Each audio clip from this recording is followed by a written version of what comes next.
So you want to build a rich, engaging world around your OCs, but you don't want to write 5,000 pages of lore or spend your entire life creating an impossibly large piece of media. Well, it's actually possible to build an entire world using only the power of illustration, and it's also quite fun. First, let's reframe how we think about world building. Usually the process of world building is conducted through writing, but world building through art is a little different. You see, with any other medium, you can take the audience on an adventure through different locations and points in history, all in a single object of media. But with art, there's a limit on how much detail you can include, because there's only so much of the world you can represent within a single piece without doing some crazy abstraction. Also, with world building seems to come this obsession with lore. And while writing lore is super fun, when world building with art, you can only represent snapshots of it. So we need to start thinking about how to show more with less. Rather than spilling out all the details of our world,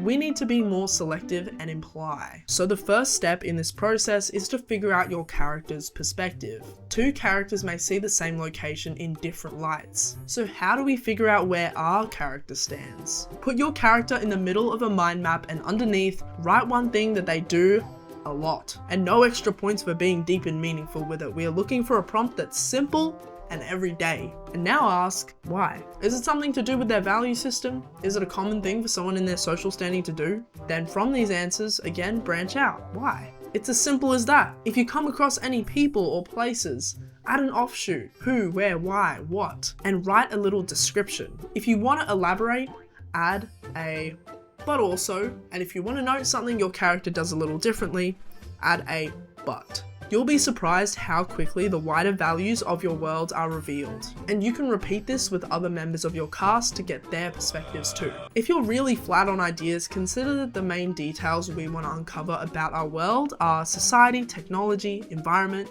economics, politics, law, and ecology. And what's really important to keep in mind is if your character aligns or rejects these societal values, what does the world mean to them? The next step is to figure out our first few locations. Places have personality just like characters do. For example, take a look at my desk. By just a glance, you could probably make a ton of assumptions. So when you design places that your characters exist in, it should convey their personality and wider societal values. You can decide the first few locations you want to design by thinking about what is relevant to your story. So for each of these places, write a short description as if you were going to design a character off a prompt. And remember, you do not have to design all your locations at once. Try choosing only 2 or 3 to start. Well-chosen locations that are designed in depth will reveal more about your world than 100 poorly characterized locations or pins on a map. Research is when you start to gather inspiration for the visual language of the world, and this is my favorite step. The way I like to organize my research is by using today's sponsor, Milanote. Milanote is a visual organization tool with all the bells and whistles to get your world building on the way. To gather references, I've copy-pasted all my images onto my board and used the multitude of cards to add notes and organize my ideas. If you didn't notice, I was actually using Milanote earlier to do my mind map. Arrows can help create a flow between ideas, and I recently discovered that you can label them too. Most of the elements on a Milanote board can be customized, which is very soothing for the brain of a visual artist. I need to have everything looking sufficiently green and blue, and as well, customizing the elements really helped distinguish each location as I gathered resources. If you want to get a friend in to get a second glance over your ideas, you can send a link and collaboratively edit on the same board, and even draw on the board together. And if you get paralysis from a blank canvas, Milanote has a ton of templates to get you started.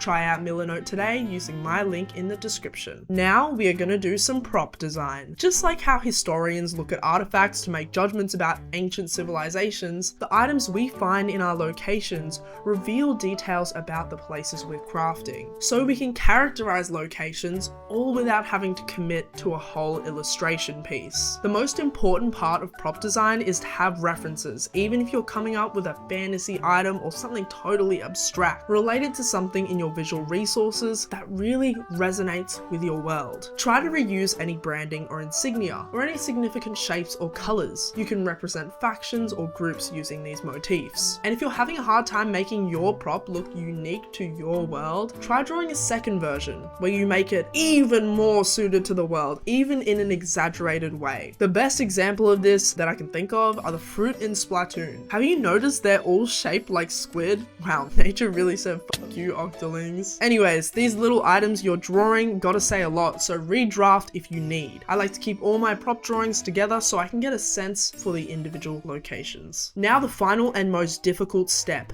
illustration of a scene. This is the most immersive way to world build with art. It's gonna take your world from a drawing on a page to a real place that you could step into. But I'm gonna be real with you, to pull this off, you gotta put in a lot of work. And am I your shining star? The word on the screen at this level?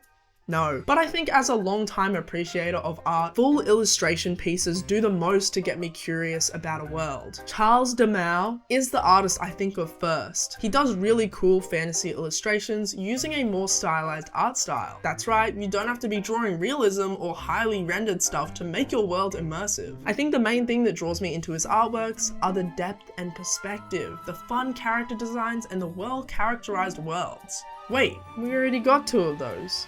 But what was the first one? I already forgot.